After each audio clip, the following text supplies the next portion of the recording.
Et Ferrari nous régale en ce 27 janvier 2025. Ils nous ont publié sur leur Twitter. Donc là, c'est récent en plus, c'est 15 minutes. Hein. La news est vraiment très rapidement faite. Pour le coup, voilà, ils nous ont régalé sur leur Twitter des vidéos et des photos de Charles Lewis en combi Ferrari.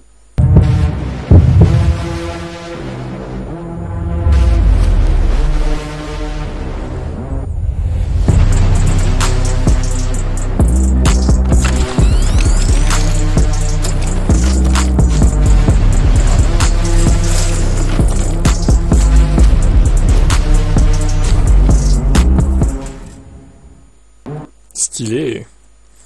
Stylé, stylé. Et les petites photos qui vont bien également. Voilà.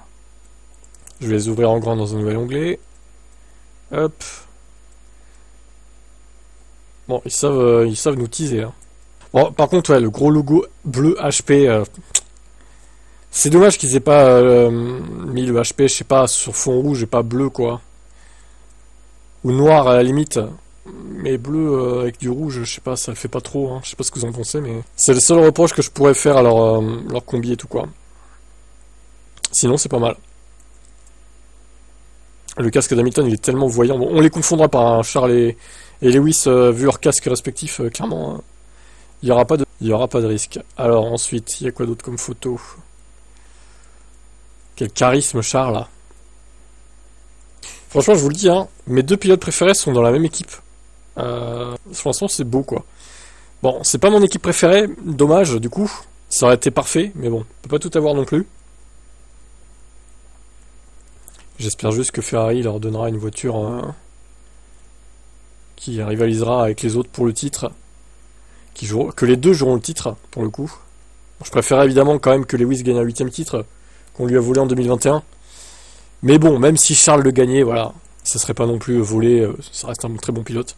J'espère que tout ce beau monde jouera le titre avec les McLaren aussi, pourquoi pas. Et il y aura sûrement Verstappen pour notre plus grand malheur. Voilà pour ça. Bon ben on a hâte que ça commence, hein, dis donc. Ouais, ciao. Hamilton s'est fié à son instinct. Ferrari était le bon choix pour moi. En fin de compte, chaque nouvelle opportunité est un acte de foi total. Aucun d'entre nous ne peut prédire l'avenir, alors changer d'emploi, ou dans mon cas d'équipe, va toujours s'accompagner d'un certain niveau de risque. C'est sûr. Appelez ça de l'instinct ou une intuition, mais je savais que signer avec Ferrari était la bonne décision pour moi, et que cela me donnerait le défi dont j'avais besoin pour continuer en Formule 1. Je considère chaque saison de F1 comme un nouveau chapitre. Même les années où j'ai gagné des courses ou des trophées des championnats, je sais que rien n'est garanti pour la saison à venir.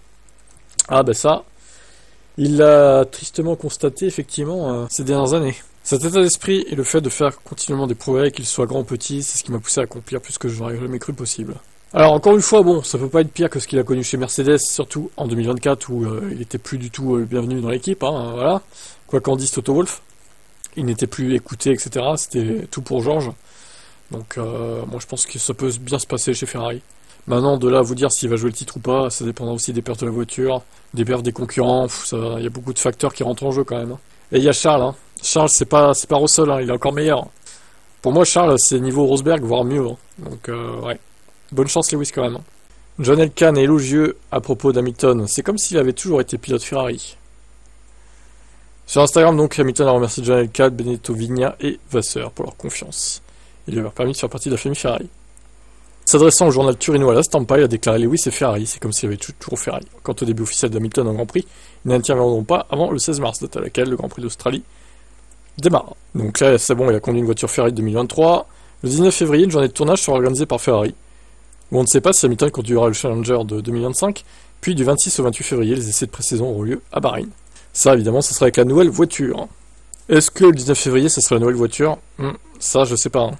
En vrai, je me dis que le circuit est tout près de l'usine, donc il y a moyen quand même qu'ils mettent une voiture, qu'ils préparent une voiture rapidement et qu'ils la fassent rouler, quoi. Ça m'étonnerait pas. Je pense que ce sera la voiture 2025. Par contre, si c'est Hamilton et pas Leclerc, Charles, il va un peu l'avoir mauvaise, peut-être. Ou alors, peut-être qu'ils vont se relayer les deux, chacun leur tour. On verra. En tout cas, Elkann, en même temps, il va pas dire non, merde, fais chier qu'il soit là, lui. Le mec a tout donné pour faire signer Lewis, donc bon, c'est logique qu'ils disent ça, quoi. Allez, ciao. Johnny Herbert souhaite voir Hamilton champion 2025. Le scénario parfait selon lui. Ah oui, alors là, les haters vont dire, ah, mais il est commissaire de course, c'est pas possible de dire ça. Il est pas objectif, c'est sûr qu'il favorisera Lewis.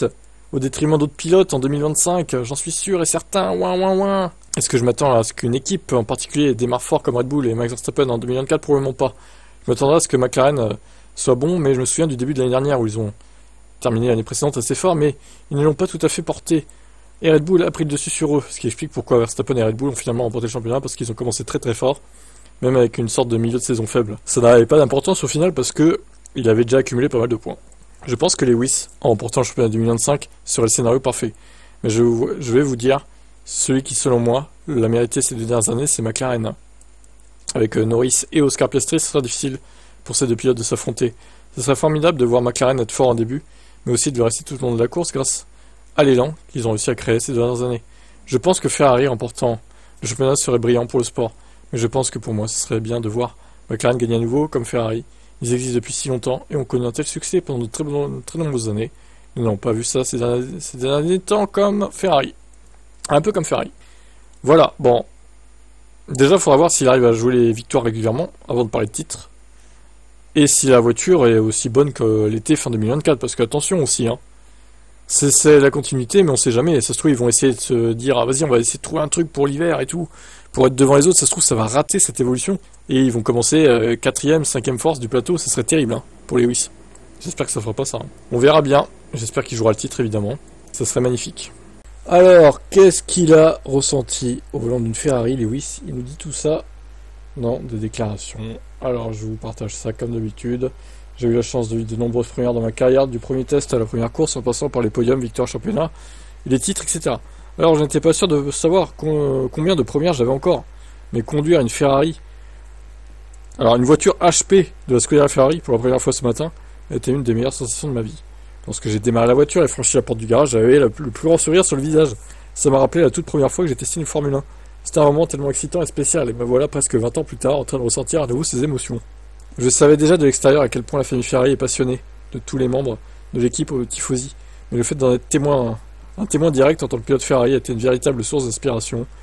Cette passion coule dans leurs veines, vous ne pouvez pas vous empêcher d'être énergisé par elle. Je suis tellement reconnaissant de l'amour que j'ai ressenti de la part de tout le monde à Maranello cette semaine. On a beaucoup de travail à faire, mais j'ai hâte de commencer. Voilà du positivisme, c'est bien. Allez, on embraye sur Vasseur qui réagit aussi, et Charles Leclerc, pourquoi pas, allez, soyons fous. Alors Lewis a effectué 30 tours et Leclerc 14. Le premier jour de retour dans la voiture est toujours un grand sentiment après les vacances, c'est bon d'être de retour en piste et de voir que tant de fans sont venus pour nous regarder. Sentir toute cette excitation autour de l'équipe est très motivant, c'était une bonne journée, même s'il pleuvait un peu quand je conduisais. Bien sûr, c'était sympa de pouvoir voir Lewis faire ses premiers tours au volant d'une Ferrari, ce qui était un moment spécial pour l'équipe et pour lui. Maintenant, j'ai hâte de retour dans la voiture la semaine prochaine et de commencer vraiment à travailler dur pour la saison à venir. Vasseur, comme c'est le cas chaque année, la première fois que vous allez être en piste est un peu comme le premier jour de retour à l'école. C'est un sentiment assez émotionnel, surtout aujourd'hui, car c'était le premier jour de Lewis en tant que membre de l'équipe. Accueillir un nouveau pilote est toujours un moment important. Peut-être qu'aujourd'hui était moins spécial pour Charles, mais c'était bien de le voir en forme, détendu et enthousiaste à l'idée de reprendre la course. En ce qui concerne l'aspect technique, Charles et Lewis ont fait leur tour de piste sous un temps qui n'était pas favorable, mais ils se sont remis dans le bain et se sont immergés dans l'environnement de la piste avant le premier véritable test qui aura lieu dans un mois à Bahreïn. C'était aussi un échauffement pour l'équipe dans le garage. C'était un peu le seul but de la journée. Ils sont pas allés chercher les chronos, quoi. Bon. Alors du coup, je sais pas s'ils vont refaire des tests comme ça. Honnêtement, je pense pas au final. On nous disait qu'ils allaient tester la voiture 2022, mais en fait, c'était que la 2023. Bon, bah c'était très attendu, hein, ces premières images de Lewis au volant de la Ferrari. Ça y est, c'est fait, on les a.